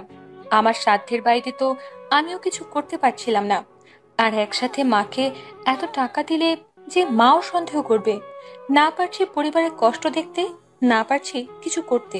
সংসারের মেয়েগুলো এত অসহায় কেন হয়? কেন মেয়েগুলোর ইচ্ছে থাকা সত্ত্বেও তারা নিজের পরিবারের জন্য কিছু করতে পারে না? গত রাতে খুব ভালো ঘুম হয়েছে, তাই আজ আর ঘুমালাম না। মাকে ঘরের কাছে হেল্প করলাম। মা তো আমাকে কিছু করতেই দিবে না, তাই টুকটাক এটা ওটা করতে লাগলাম। ঘর গোছাতে গোছাতে ফ্রিজটা খুললাম, দেখি পরিষ্কার করা লাগবে কিনা। ফ্রিজটা খুলতেই বুকের ভেতরটা ধূপ করে উঠল। আমি আমার এতটা বয়সে কখনো দেখিনি আমার ফ্রিজ খালি। আমার মার ফ্রিজ সব সময় ভরা থাকতো। এই খালি ফ্রিজটা দেখে আমার এত কষ্ট হচ্ছে, তাহলে আমার মার না জানি কত কষ্ট হয়। ঘর গোছানো শেষ করে কাপড় পাল্টে নিলাম। চুলগুলো মাথায় তুলে হাত খোপা করতে করতে মাকে ডাকতে শুরু করলাম। মা, ও মা, কোথায় তুমি? কিরে চেঁচাচ্ছিস কেন? বাজারের ব্যাগটা দাও তো। বাজারের ব্যাগ দিয়ে তুই কি করবি? কি করব মানে? বাজার করব। বাজার ব্যাগ দিয়ে মানুষ কি করে? তুই করবি বাজার? হ্যাঁ, বাজার করব। দাও, এখন বাজারের ব্যাগটা এনে দাও। মাকে অবাক করে দিয়ে আমি বাজারের ব্যাগটা নিয়ে বেরিয়ে পড়লাম। জীবনে কোনো দিন বাজার করিনি, আজ প্রথম বাজারে যাচ্ছি। আমি ছোটবেলা থেকেই দরদামে খুব পাকা, বাবার থেকেই শিখেছি। ব্যাগ ভর্তি বাজার করে বাসায় ফিরলাম। আজ মনটাও ফুরফুরা লাগছে।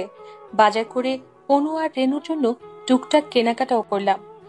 ওদের জন্য কিনতে গিয়েই এক পাতা কালো টিপে চোখ পড়লো। দেখি টুনির কথা মনে পড়ে গেল আমার। টিপের পাতাটা টুনির জন্য কিনে ব্যাগে রেখে দিলাম। ব্যাগ ভর্তি বাজার নিয়ে বাসায় ফিরলাম। আমার হাত ভর্তি বাজার দেখে মা তো তাক লেগে গেল। সে কি রে, তুই তো মনে হয় পুরো বাজারটাই তুলে এনেছি। কই আর বাজার তুলে আনলাম, অল্প কটা জিনিসই তো এনেছি। মাকে এভাবে খুশি দেখে ভালো লাগছে, সাথে কষ্ট হচ্ছে। আমার এখনো মনে পড়ে সেই তো সেদিনের কথা। বাবা ব্যাগ বোঝাই করে বাজার নিয়ে আসতো, আর সেই বাজারের সামনে এই বাজার তো কিছুই নয়। তবু আমার মা আজ কত খুশি। আজ অনেকগুলো দিন পর তার ফ্রিজটা পুরোপুরি না ভরলেও কিছুটা ভরবে ভাবতেই আমার ভেতরটা জুড়িয়ে যাচ্ছে। অনেকদিন পর মার মুখে হাসি দেখলাম। সারা দিন অনু, রেনু আর বাবার সাথে গল্প করে কাটিয়ে দিলাম। অনেকদিন পর মনের মতো একটা দিন গেল আমার। কি রে, সময়ের খেয়াল আছে তোদের? রেনুকে ছাড়, ওর অফিস যেতে হবে যে। মা আর একটু প্লিজ। সে কি কথা, 8টা বাজে প্রায়। আজ এখানেই থাক, আবার কাল খেলবো বলেই আমি উঠে গেলাম।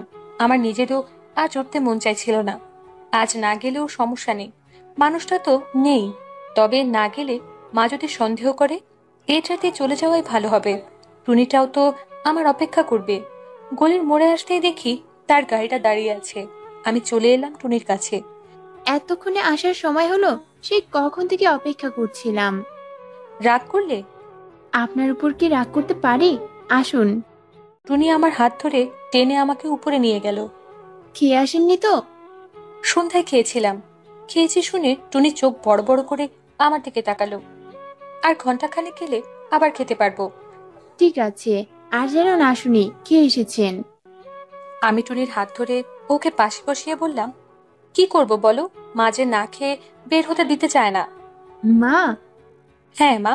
ঠিক আছে, তাহলে অল্প খেয়ে আসবেন, কিন্তু আমার সাথেও খেতে হবে। আচ্ছা, খাবো। মা শব্দটা শুনে টুনির মুখটা কেমন যেন ফ্যাকাশে হয়ে গেল। দেখে বুঝতে পারছি ওর ভেতরে কোনো একটা ঝড় বইছে। টুনি? জি। মাকে খুব ভালোবাসো, তাই না? মায়ের কথাটা বলার সাথে সাথেই টুনি আমাকে হুট করে জড়িয়ে ধরলো। ওর জড়িয়ে ধরার মাঝে অনেক কষ্ট ছিল, যা আমি খুব করে অনুভব করতে পারছিলাম। এই মায়াভরা হাসি মুখ মেয়েটার মাঝেও অনেকগুলো কষ্ট লুকিয়ে আছে, আর আজ আমি ওর কষ্টগুলোতে নাড়া দিয়ে বসলাম।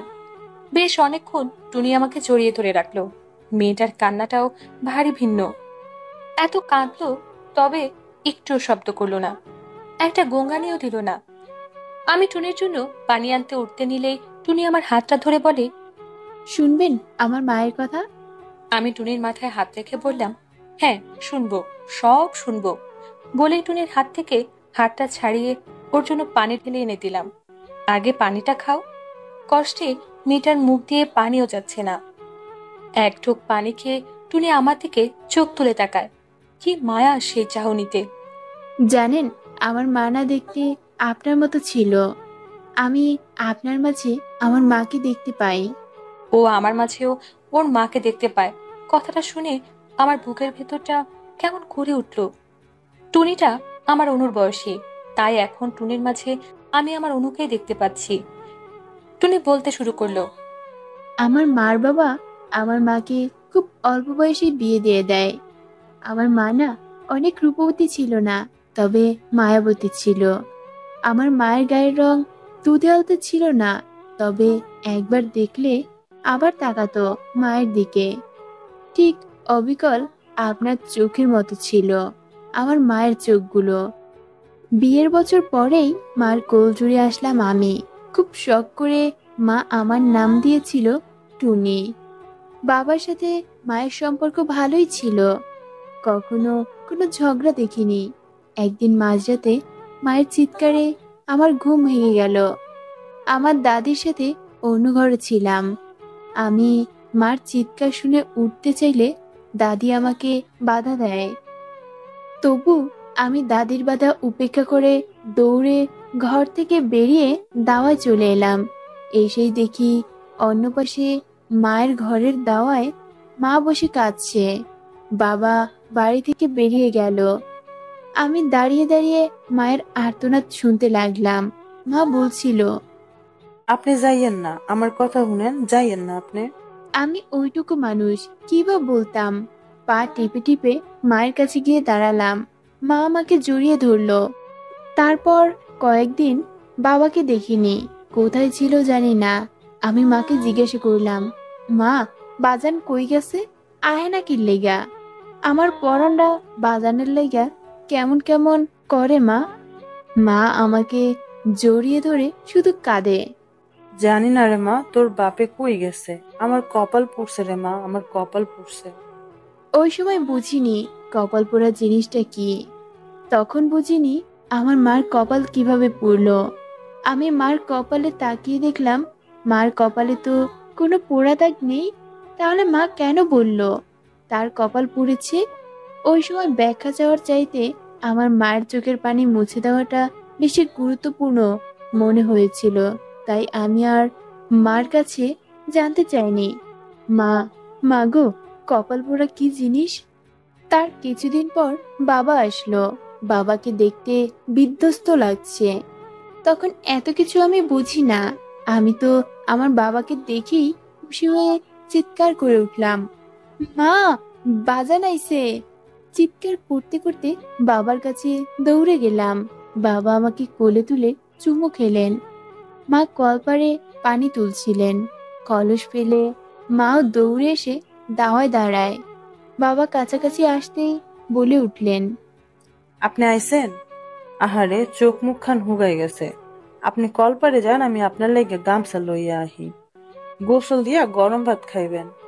তারপরের কয়টা দিন বাবাকে মায়ের সাথে কোনো খারাপ ব্যবহার করতে দেখিনি, আর ঝগড়াও করতে দেখিনি। তারপর একদিন, মফিজ মিয়া বাড়ি আসনি?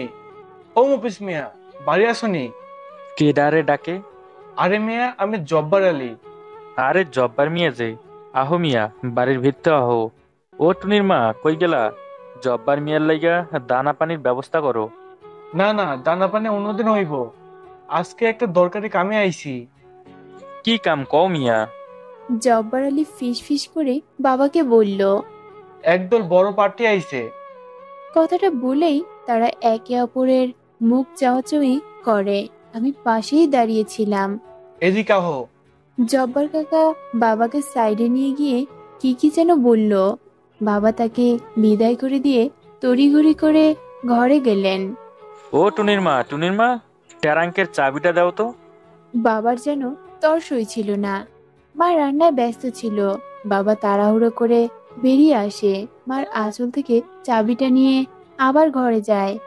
শুধু ট্রাঙ্ক খোলার খট করে শব্দ পেলাম। কি করলো কিছুই জানি না। মাকে চাবিটা দিয়ে একটু কাজ আছে বলে বাবা চলে গেল। মা পিছন থেকে চিৎকার করতে লাগলো, আপনি খাইবেন না? রাইতে আইয়া খামু। সেদিন অনেক রাতে বাবা বাড়ি ফেরে। বাবার মুখ চোখ কেমন যেন লাগছে দেখতে। বাবাকে দেখেই মা আমাকে বলল, মা যাও, দাদির লগে গিয়া ঘুমায় পড়ো। আমি বের হতে হতে শুনলাম, আপনি হাত মুখ ধুয়ে আহেন, আমি ভাত বাড়ি আপনার লাইগা। না, ভাত খামু না। কেন খাইবেন না? কি হয়েছে আপনার? খামু না কইছে খামু না, এত প্রশ্ন করস কেন? আমি দাদির কাছে চলে এলাম।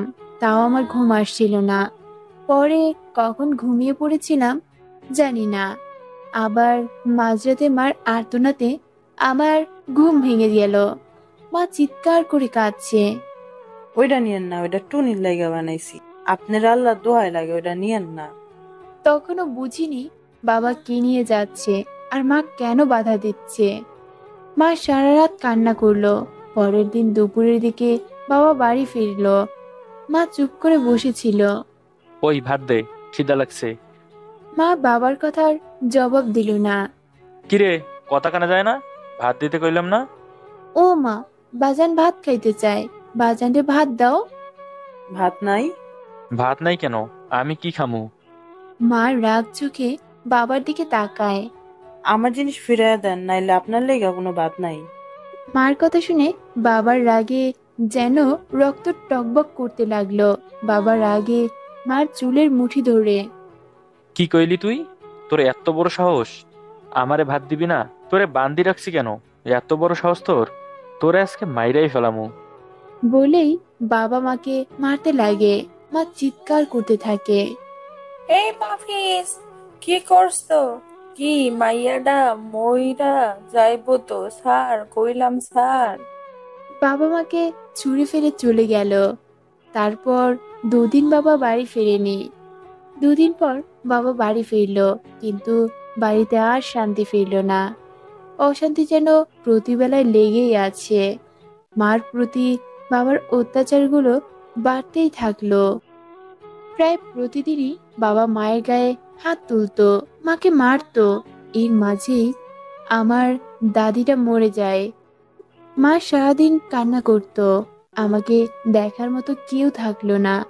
আমার মাটা দুঃখের অতল সাগরে ভাসতে থাকলো। আমি জানি না কেন এমন হচ্ছে, কেন আমার বাবাটা এমন বদলে গেল। মার কোলে শুয়েছিলাম, জিজ্ঞাসা করলাম, মা, ও মা, কি মা? বাজানের কি হয়েছে মা? বাজান কেন আমাগো আগের মতো ভালোবাসে না? কও না মা, কেন ভালোবাসে না বাজান? কি হয়েছে বাজানের? মার বুক চিরে একটা দীর্ঘ নিঃশ্বাস বেরিয়ে এলো। কিছু বললেন না। প্রতিনিয়তই বাবার টাকার জন্য মার গায়ে হাত তুলে। পরের দিন বাবার সাথে একজনকে নিয়ে বাড়ি ফিরলেন। সে কে জানি না। আমি আড়ালেই ছিলাম। বাবাকে দেখলে দৌড়ে যাই না। বাবা আগের মতো আদর করে কোলে নেয় না। বাবাকে দেখলে ভয় লাগে। সেদিন কি হতে চলেছে তা আমার জানার বাইরে ছিল। ওই দিনই যে আমাদের জীবনটা এভাবে পাল্টে যাবে ভাবতেই পারিনি। আমি বাইরে থেকে মার চিৎকার আর আর্তনাদ শুনতে পেলাম। কি করেন আপনি? আপনার মাথা ঠিক আছে নি? চুপ, একদম চুপ। যা কই তা হুন, না হলে মাইরে ফেলামু তোরে। আপনার আল্লাহ দোহাই লাগে, এই কথা কইেন না, আল্লাহর গজব পড়বো। বেশি কথা কইলে তোরে টুনিরেও বেঁচে ফেলামু। পরে বুঝতে পারলাম বাবা জুয়ার নেশায় সব টাকা পয়সা শেষ করে ফেলেছে। শেষ পর্যন্ত আমার মাটাকে ওই লোকটার কাছে বিক্রি করে দিয়েছে। মা চিৎকার করে বলতে লাগলো, যা টুনি, পালায়া যা মা, ওই অমানুষটা তোরে বেচা ফেলাইবো। যা মা, বাইগা যা, ওরা তোরে বাঁচতে দিব না মা, পালায়া যা। আপনার দোহাই লাগে, আমার টুনিরে ছায়রা দেন, ওরে ছায়রা দেন। বাবা আমার দিকেই আসছিল। আমি মার কথা শুনে দৌড়াতে লাগলাম। কোথায় যাচ্ছি নিজেও জানি না, শুধু দৌড়াচ্ছি আর দৌড়াচ্ছি। অনেক দূরে চলে এসেছি। সামনে বিশাল নদী, আর পথ নেই। একবার পেছনে তাকিয়ে বললাম, মা, মাগো। মা গো বলতেই টুনির চোখ মুখ বেয়ে পড়া পানিগুলোর স্রোতটা যেন আরো বেড়ে গেল। আমি স্পষ্ট দেখছি আমার অনু কাঁদছে। টুনি আবার বলতে শুরু করলো, মা, মাগো। বলেই আমি সামনের বিশাল লঞ্চটায় উঠে পড়লাম। কোথায় যাচ্ছি কিছুই জানি না, শুধু জানি মা বলেছে পালায় যা টুনি, তাই আমি পালাচ্ছি। মা আমাকে বাঁচার জন্য পালাইতে বলছিল, তাই আমি পালাচ্ছি। ধু ধু পানি চারিদিকে, হুইসেল দিয়ে লঞ্চ চলছে আপন গতিতে। একটা সময় এসে থামলো। একে একে সবাই নামছে, কিন্তু আমি কোথায় যাব, কার কাছে যাব? আমি এত মানুষের ভিড়ে আমার মাকে খুঁজতে লাগলাম। মা, মাগো, তুমি কই মা? ও মা, তুমি কই? মাগো, হাজার মানুষে ভিড়ের ঠেলায় আমি আগাতে লাগলাম সামনে। সেই সকাল থেকে হেঁটে যাচ্ছি, কোথায় যাচ্ছি জানি না, শুধু হাঁটছি। দিন শেষ হয়ে রাত হলো। ধীরে ধীরে অন্ধকার হয়ে গেল চারিদিক। আমার যাওয়ার কোনো জায়গা নেই। এক অন্ধকার গলিতে হাঁটছি। তখনই পিছন থেকে কেউ বলল, কিরে, যাবি নাকি? দাম কত তোর? এক রাতের জন্য কত নিবি? আমি একবার পিছনে ঘুরে দেখে সামনে দৌড়াতে লাগলাম।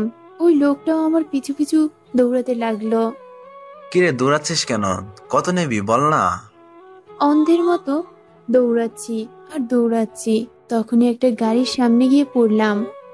আল্লাহ হয়তো আমার ভাগ্যে মৃত্যুর চাইতে ভালো কিছু লিখে রেখেছিল। গাড়ি থেকে একজন ফেরেশতা নেমে এলেন। হ্যাঁ, সে আমার জন্য ফেরেশতা। আমি তার পিছনে গিয়ে বললাম, আমারে বাঁচান। সে বলল, পিছনে দাঁড়া, আমি দেখছি। সেদিনের সেই ফেরেশতাটা আর কেউ নয়, আমার স্যার, আমার আরেকটা বাবা, যে সেই রাতে শুধু আমার সম্মানই বাঁচায়নি, আমাকে দিয়েছেন নতুন একটা জীবন। সেখান থেকে উদ্ধার করে নিয়ে এলেন আমাকে এই বাড়িতে। এই বাড়ির একজন সদস্য হয়ে গেলাম। সেদিনের পর থেকে আজ 8 বছর ধরে মার বুকে যাই না। কত শত রাত কাটলো আমার মাকে ছাড়া, মায়ের বুক ছাড়া, মায়ের কোল ছাড়া। আমার জীবনের 8টা বছর মাকে ছাড়াই কাটলো। মার কোনো ছবিও নেই আমার কাছে, তবুও আজও মার চেহারাটা স্পষ্ট দেখতে পাই আমি। সেদিন যখন প্রথম আপনাকে দেখলাম, আমি 8 বছর পর আমার মাকে দেখলাম। সেটা স্বপ্নে নয়, বাস্তবতায়, আপনার মাঝে। এই হলো আমার মায়ের গল্প। আমি মুগ্ধ হয়ে টুনির কথা শুনছিলাম। টুনির প্রতিটা কষ্টের মাঝে নিজেকে হারিয়ে ফেলছিলাম। আজ নিজের কষ্টগুলোর বাহিরে কারো কষ্টগুলোকে এতটা কাছ থেকে অনুভব করলাম। এখন মেয়েটা অনেকটাই শান্ত হয়েছে। আমার দিকে তাকিয়ে টুনি একটা হাসি দিল, একটা প্রশান্তির হাসি। মনে হয় এতদিনের সব জমানো কথাগুলো বলতে পেরে মেয়েটা নিজেকে হালকা অনুভব করছে। কথায় কথায় যে কখন এতটা সময় পার হয়ে গেছে দুজনের একজনও খেয়াল করিনি। টুনি উঠে যেতে নিলেই আমি পেছন থেকে ডাক দিলাম, টুনি। টুনি পিছন ফিরে তাকালো। জি। মাকে দেখতে ইচ্ছে করে না? টুনির দ্রুত গতিতে ঠিক একদম আমার কাছে এসে বসে বলল, খুব করে। কি মায়া মেয়েটার কথায়। যাবে মায়ের কাছে? আমার মায়ের কাছে? যাবে। মার কাছে যাব? হ্যাঁ, আমি নিয়ে যাব তোমাকে। তোমার মায়ের কাছে যাবে তুমি। টুনি আর কথা বলতে পারলো না। আমাকে জড়িয়ে ধরে আবার হাউমাউ করে কান্না করতে থাকলো। আমি ওকে বাধা দিলাম না, কারণ আমি জানি যখন বুকের ভিতরে কষ্টটা বেশি থাকে তখন একমাত্র কান্নাই মানুষকে হালকা করতে পারে। আর এই মেয়েটা তো 8টা বছর বুকের ভিতরে কষ্টগুলোকে লালন করেছে। বেশ কিছুটা সময় পর টুনি নিজেই থামলো। অনেক সময় হয়ে গেছে, আপনি ঘুমিয়ে পড়েন, আমি যাই। আমি টুনিকে বাধা দিয়ে বললাম, অনেকদিন তো মার সাথে ঘুমাওনি, আজ না হয় এই মায়ের সাথে ঘুমাও। টুনি অবাক নয়নে আমার দিকে তাকিয়ে রইল, যেন অনেক কিছু বলতে চায় কিন্তু পারছে না। টুনি ঘুমিয়ে আছে, আমার আজ আর ঘুম আসবে না। হয়তো টুনির কষ্টগুলো আবার আমাকে নাড়া দিয়েছে। আজকে নিজের জন্য নয়, ওই মেয়েটার জন্য বুকটা হাহাকার করছে আমার। ওইটুকু একটা মেয়ে কিভাবে থাকলো মাকে ছাড়া? আমি তো কখনো মাকে ছাড়া একবেলাও থাকার কথা ভাবতে পারি না। আর এইটুকু মেয়ে জীবনের সবচাইতে প্রয়োজনীয় সময়ে মাকে পাইনি। টুনি ঘুমিয়ে পড়ার পরেই উঠে বারান্দায় এসে দাঁড়াই আমি। মনে মনে মানুষটার জন্য অন্যরকম এক অজানা অনুভূতি অনুভব করতে লাগলাম। জানি না কিসের অনুভূতি, তবে খুব করে অনুভব করছি। সেদিন রাতে টুনিকে বাঁচানো, ওই রাতে আমাকে অন্য কারো কাছে যেতে না দেয়া, কি যেন টানছে আমাকে তার দিকে। তবু কিছু প্রশ্ন খুব তাড়া করছে আমাকে। ওই পাষণ্ড লোকটার মাঝেও একজন ভালো মানুষ বিরাজ করে, তাহলে সে কেন কখনো টুনিকে ওর মায়ের কাছে নিয়ে যায়নি? এমন নানা রকম প্রশ্ন মাথায় ঘুরপাক খাচ্ছে, কিন্তু কোনো জবাব খুঁজে পাচ্ছি না। অনেকগুলো কথা ভাবতে ভাবতে রাত পার করে ফেললাম। আজ আবার ভোর হওয়া দেখলাম, আমার শখের ভোর হওয়া। রাত থেকে হুট করেই যখন চারিদিকে আলো ছড়ায় তার দেখতে আমার খুব ভালো লাগে। আজ আবার ভোর দেখলাম। বাসায় যাওয়ার সময় হয়ে গেল। প্রশ্নগুলো তাড়া করছে, তাই থাকতে না পেরে টুনিকেই আবার জিজ্ঞেস করে বসলাম, একটা কথা বলি? একটা কেন, হাজারটা বলেন। তোমার স্যার তোমাকে কখনো নিয়ে যেতে চায়নি তোমার মায়ের কাছে? টুনি আমার কথা শুনে হেসে দিল। হাসছো যে? কতবার বলেছে, তবে আমার সাহস হয়নি সব বলতে, তাই কখনো বলা হয়নি, আর মায়ের কাছে যাওয়া হয়নি। আমি আজ আসি তাহলে। বলছি কি, স্যার নেই, এই সময়ে যাওয়াটা কি ঠিক হবে? যদি জানতে পেরে রাগ করেন? তাকে বলো আমি তার সাথে কথা বলবো।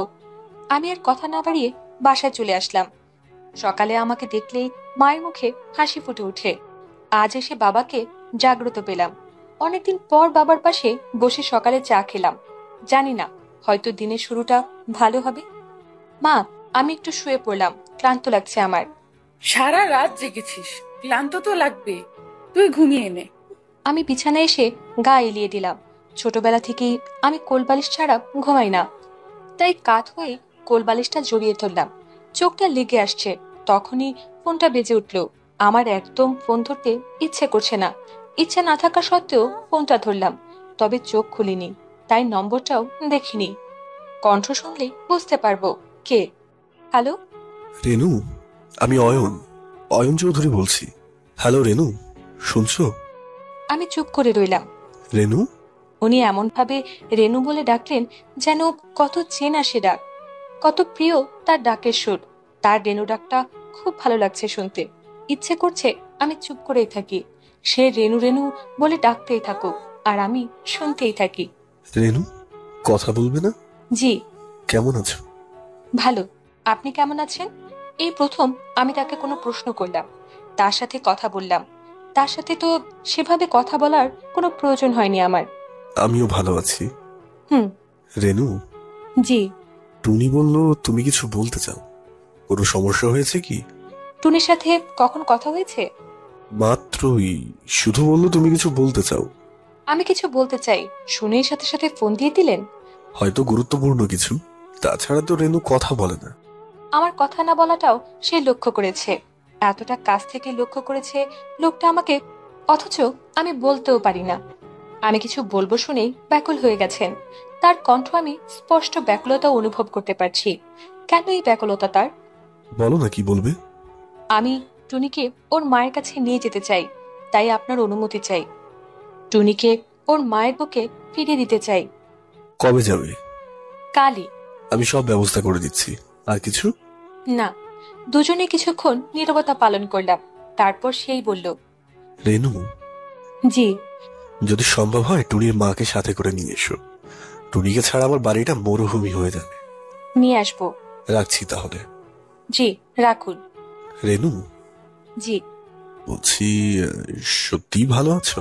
হুম, সত্যি ভালো আছি। আচ্ছা বেশ, রাখছি।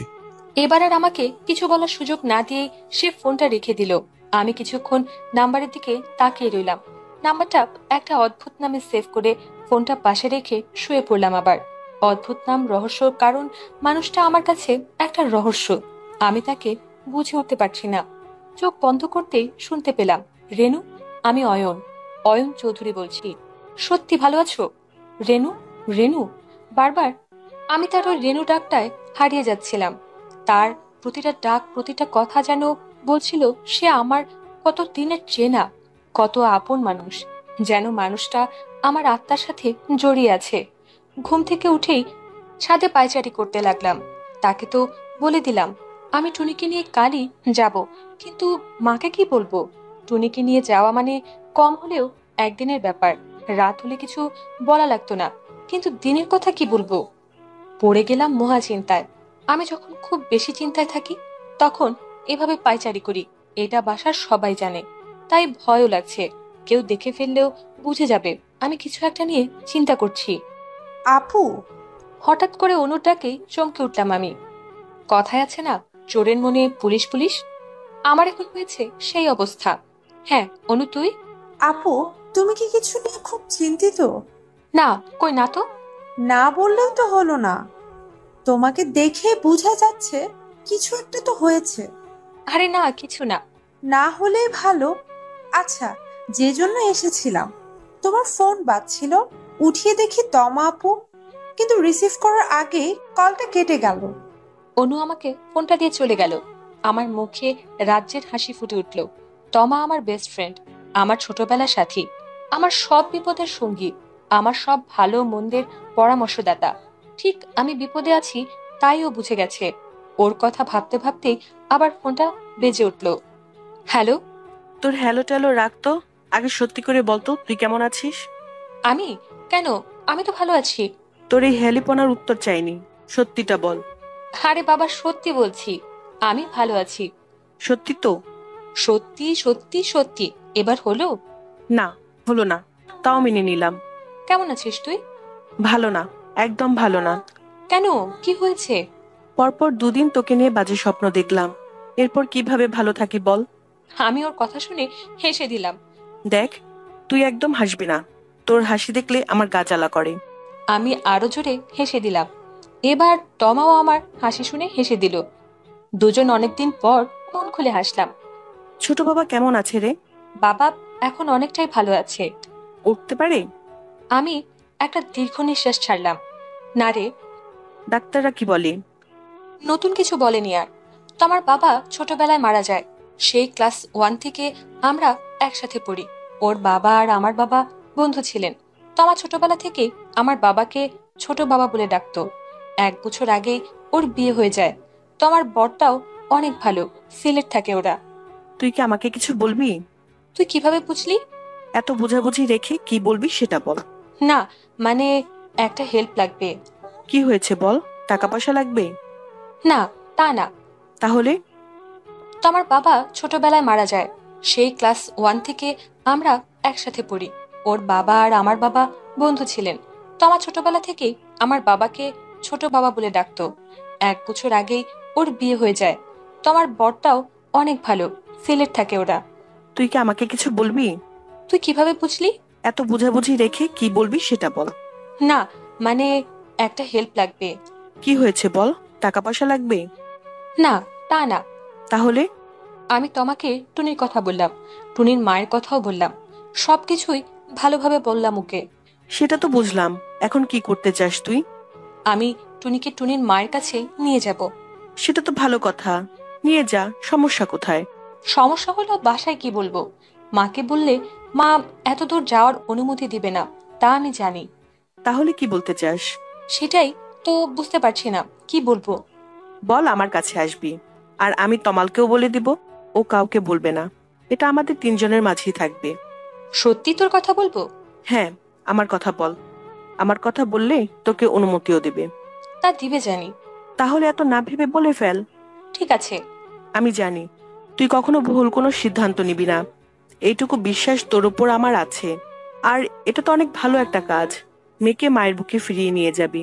আমি জানতাম, আর কেউ না বুঝলেও তুই ঠিকই বুঝবি। আর তুই এটা নিয়ে চিন্তায় ছিলি, তাই না? হ্যাঁ, আর তুই সেটাও বুঝে গেলি। না বুঝে কি উপায় আছে বল? তোর সাথে তো আমার আত্মার সম্পর্ক। আমার কিছু হলে যেমন তুই টের পেয়ে যাস, সেভাবেই তোর কিছু হলে আমিও বুঝে যাই। তবে একটা কথা। কি কথা বল?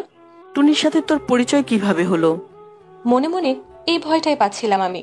তমা যদি জানতে চায় আমি টুনিকে কিভাবে চিনি, তাহলে কি বলবো? আর মিথ্যাও তো বলতে পারবো না। মিথ্যা বললেই তমা ধরে ফেলবে। ও আমাকে খুব ভালো করেই চিনে। কি রে বল? কাজের মাধ্যমে। তোর কলিগ? কলিগ না ঠিক। তাহলে? আমার বসের হাউস অ্যাসিস্ট্যান্ট। আমার বস সে রাতে টুনিকে বাঁচায়, ওকে আশ্রয় দেয়, ওর লালন পালন করে। এমনি মেয়েটাকে খুব যত্নে আদরেই রেখেছে। দেখছিস, এমন ভালো মানুষ আছে বলেই পৃথিবীটা এখনো আছে। সে নিঃসন্দেহে অনেক ভালো একজন মানুষ। প্রতিটা মানুষ যদি তার মতো হতো, পৃথিবীটা আরো সুন্দর হতো। না হলে যে টুনিটা সে রাতে এই আলোকিত দুনিয়ার অন্ধকার রূপটার সাথে পরিচিত হয়ে যেত, অন্ধকার জগতে একজন টুনির সংখ্যা বেড়ে যেত। হ্যাঁ রে, মনে মনে তমার মুখে ওই মানুষটার প্রশংসা শুনে ভালোই লাগছে। শুধু তো টুনিকে নয়, আমাকেও বাঁচিয়েছে মানুষটা। আমার জীবনের অন্ধকার দিকটাও তো কেবল তাকে ঘিরে। সে তো আমাকে অন্য কোনো অন্ধকারে আচ্ছন্ন হতে দেয়নি। আর তমাকেও মিথ্যা বলতে হলো না। তার সাথে তো আমার কাজের সম্পর্কই, হয়তো শুধু ডিটেলসটা ভিন্ন। থাক না কিছু কথা সবার কাছে অজানা হয়ে।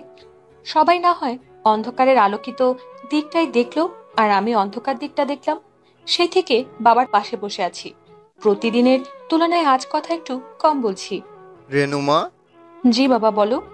তুই কি কিছু বলবি? কেন বাবা? না মানে। এত সংকোচ কেন? মা বল, কি বলবি? তনু আমাদের সাথে ছিল। তনু যা তো, মাকে পাঠিয়ে তুই অনুর কাছে যা। তনু গিয়ে মাকে পাঠিয়ে দিল। কি রে, ডাকছিস? কিছু বলবি? এখানে আসো, বসো। কি হয়েছে? বলি মা বাবার দিকে তাকালো। বলছি কি, আমার তোমার সাথে কথা হয়েছে, আমি 2-3 দিনের জন্য ওর কাছে যেতে চাই, যদি তোমরা অনুমতি দাও তো। তোমার কাছে যাবি, ভালো কথা, যা। এটা বলতে এত সংকোচ কেন? না মানে এ সময় যাওয়াটা ঠিক হবে কিনা তাই ভাবছিলাম আর কি। আমাদের জন্য তো কম করিস না, একটু নিজের কথাও ভাবতে হয় মা। যা, তোমার কাছে কয়টা দিন বেরিয়ে আয়, তোর ভালো লাগবে। তোর উপর দিয়ে তো কম ধকল যায়নি, একটু বিশ্রাম আর রিফ্রেশমেন্ট দরকার তোর। যা, ঘুরে আয়। বাবার অনুমতি পেয়ে আমি মার দিকে তাকালাম, কারণ আমার দুজনেরই অনুমতি প্রয়োজন। মা, তোর বাবা কোনো কিছুর অনুমতি দিলে আমি কি কখনো সেটা না করেছি? তবে আমি ভাবছিলাম কি মা? নতুন চাকরি কোনো সমস্যা হবে না তো? না মা, সমস্যা হবে না। প্রয়োজনে যে কয়দিন থাকবো সে কয়দিন অফ ডেতে কাজ করে পুষিয়ে দিব, তাহলেই হবে। তাহলে তো হয়েই গেল। যা মা, ঘুরে আয়। কবে যাবি? রাতের গাড়িতে যেতে পারলে ভালো হতো, কিন্তু অফিসেও তো লিভ অ্যাপ্লিকেশন দেওয়া লাগবে, তাই কাল সকালেই রওনা দিব ভাবছি। তবে আমি একেবারেই বের হব সকালে, আর আসবো না, অফিস থেকে রওনা দিব। বেশি ক্লান্ত হয়ে যাবে না? সমস্যা নেই মা, বাসায় এসে গেলে আবার দেরি হয়ে যাবে। আচ্ছা, যা ভালো মনে করিস। আমি ব্যাগ গুছিয়ে নিলাম। প্রয়োজন না থাকা সত্ত্বেও 4-5 সেট ড্রেস আর কিছু যাবতীয় জিনিস নিয়ে নিলাম, না হলে আবার মা সন্দেহ করবে। আমি বাবা মাকে বলে বিদায় নিয়ে নিলাম। বের হওয়ার আগে বাবা আমার কপালে চুমু দিয়ে দিলেন। তোমাকেও আমি সব জানিয়েছি। বাবা মা কেউই তোমাকে কল দিয়ে জিজ্ঞেস করবে না জানি। আমার পন্থাটা হয়তো ভুল হতে পারে, তবে আমি জানি আমি খারাপ কিছু করছি না। টুনিকে ওর মায়ের কাছে নিয়ে যাচ্ছি। গলির মোড়ে আসতেই দেখি কালো গাড়িটা দাঁড়িয়ে আছে। যে আমাকে প্রতিদিন দিয়ে যায় নিয়ে যায় তার নাম রতন। তেমন কোনো কথা হয়নি এই কয়দিনে রতন ভাইয়ের সাথে আমার। ম্যাডাম, কাল কখন যাবেন বলে দিলে আমি সেই হিসেবে সব ব্যবস্থা করে নিতাম। আপনাকে কে বলল? স্যার ফোন দিয়েছিল। রতন ভাই? জি ম্যাডাম। আমরা কি আজ রাতে যেতে পারি না? রাতে যাওয়া যায়, তবে টিকিট কাটা হয়নি যে, আর এখন পাবো কিনা তাও ঠিক নেই। একটু চেষ্টা করে দেখবেন? ঠিক আছে ম্যাডাম, আমি আপনাকে বাসায় পৌঁছে দিয়ে দেখছি কি করা যায়। আমাকে দেখেই টুনি আমার কাছে ছুটে এলো। আমি হাসি মুখে বললাম, তৈরি হয়ে নাও টুনি, আমরা তোমার মায়ের কাছে যাব। টুনি কিছু বলল না, তবে আমি টুনির চোখে স্পষ্ট হাসি দেখতে পেলাম। মানুষ যখন মন থেকে খুশি হয় তখন তার চোখগুলো হাসে, ঠিক যেমন এখন টুনির চোখগুলো হাসছে। হয়তো আমি সত্যি ভালো কিছু করছি, তাই তো টিকিটের ব্যবস্থাও হয়ে গেল। আমি টুনি আর রতন ভাইকে সাথে নিয়ে রওনা দিলাম রহমতগঞ্জের উদ্দেশ্যে। টুনির গ্রামের নাম রহমতগঞ্জ। 8 বছর পর আবার সে পথে লঞ্চ চলতে শুরু করেছে, তবে আজ পথের দিক ভিন্ন। আজ কোনো মেয়ে তার মায়ের কাছ থেকে আলাদা হবে না। আজ হারিয়ে যাওয়া মেয়ে তার মায়ের বুকে ফিরে যাবে। তাই আজ নিশ্চুপ রাতে লঞ্চের হুইসেলটা শুনতেও ভালো লাগছে। আমি পাতলা একটা শাল গায়ে দিয়ে কেবিনের বাহিরের বারান্দায় দাঁড়িয়ে রাতের নদী দেখছি। নদীটা শান্ত, একদম শান্ত। পানির এক ফোঁটা শব্দও নেই। পানির সাথে তাল দিয়ে প্রকৃতিও শান্ত হয়ে আছে, যেন একে অপরের সাথে অভিমান করে চুপ করে আছে, কথা বলছে না। তবে তাদের মান ভাঙাতে বাতাস হৈ হৈ করে কথা বলছে। বাতাসের প্রতিটা স্পর্শ আমাকে ছুঁয়ে যাচ্ছে। আমার দৃষ্টি অনেক দূর পর্যন্ত চলে যাচ্ছে, সেই দিগন্তের দিকে। ভোর হতেই লঞ্চ ঘাটে ভিড়ে। টুনি ঘুমাচ্ছে। ঘুমন্ত টুনিকে দেখতে একদম বাচ্চা বাচ্চা লাগছে। কেউ বলতেই পারবে না এই ছোট্ট মেয়েটা এতগুলো বছর নিজের জীবনটাকে একাই গুছিয়ে রেখেছে। আমি টুনির পাশে বসে ওর মাথায় হাত বুলিয়ে দিলাম। ঘুমের মাঝে টুনির মুখে একটা আলতো হাসি ফুটে উঠল। টুনি ঘুমের মাঝে বলে উঠল, মা। আমারও ঠোঁটের কোণে হাসি ফুটে উঠল। টুনির মুখে মা ডাকটা শুনতে খুব ভালো লাগছে। টুনিকে ডাক দিলাম, টুনি, মায়ের কাছে যাবে না? মায়ের কথা শুনে টুনি ধরপড়িয়ে উঠল। মা? মা কোথায়? লঞ্চ ঘাটে ভিড়ে গেছে। মায়ের কাছে চলে এসেছি। আর একটু পথ বাকি। আমরা লঞ্চ থেকে নামলাম। নামতেই টুনি থমকে গেল। কি হলো? টুনি আমাকে দেখিয়ে বলল, এখান থেকেই আমি আমার মায়ের থেকে দূরে চলে গিয়েছিলাম 8 বছর আগে। আজ আবার সেখানে দাঁড়িয়ে আছি। আজ আবার মায়ের কাছে ফিরে যাবে। রতন ভাই একটা ভ্যান ভাড়া করলেন। ঘাট থেকে টুনিদের গ্রাম রহমতগঞ্জ প্রায় ঘন্টা দুয়ের পথ। গ্রামের আঁকাবাঁকা পথ দিয়ে আমরা যাচ্ছি। গ্রামের কাদামাটির একটা মিষ্টি গন্ধ এসে আমার নাকে লাগছে। নানা রকম পাখির ডাক শুনতে পাচ্ছি। ভ্যানে ওঠার পর থেকেই টুনি আমার হাতটা শক্ত করে ধরে আছে। আমি বুঝতে পারছি টুনির কেমন অনুভূতি হচ্ছে, তাই পরম যত্নে আমি ওর হাতের উপর আমার আরেকটা হাত দিয়ে ধরে রাখলাম। সমস্ত পথ ও আমার হাত ছাড়েনি। টুনির চোখে মুখে উদ্দীপনা। ভ্যানটা একটা মোড়ে এসে বামে যেতে নিলে টুনি চেঁচিয়ে ওঠে, ডানে যান ভাই। আমি বুঝতে পারলাম আমরা গন্তব্যের কাছাকাছি চলে এসেছি। এই মেঠো পথটার শেষ মাথায় এসে ভ্যানটা থামলো। সামনে একটা বাড়ি। টুনি ফ্যাল করে বাড়িটার দিকে তাকিয়ে আছে। আমার বুঝতে বাকি রইল না আমরা টুনির মায়ের কাছে চলে এসেছি। ভ্যান থেকে নামতেই টুনি যেন আর পা চলছে না। টুনি সেখানেই দাঁড়িয়ে আছে, সামনে যাচ্ছে না, হয়তো যেতে পারছে না। আমি টুনির কাঁধে হাত রাখতেই টুনি আমার দিকে তাকায়। যাও টুনি, মা অপেক্ষা করছে যে। আমার কথা শুনে টুনি এক মুহূর্ত অপেক্ষা করলো না। মা, মা গো, আমি আইছি। মা, তুমি কই?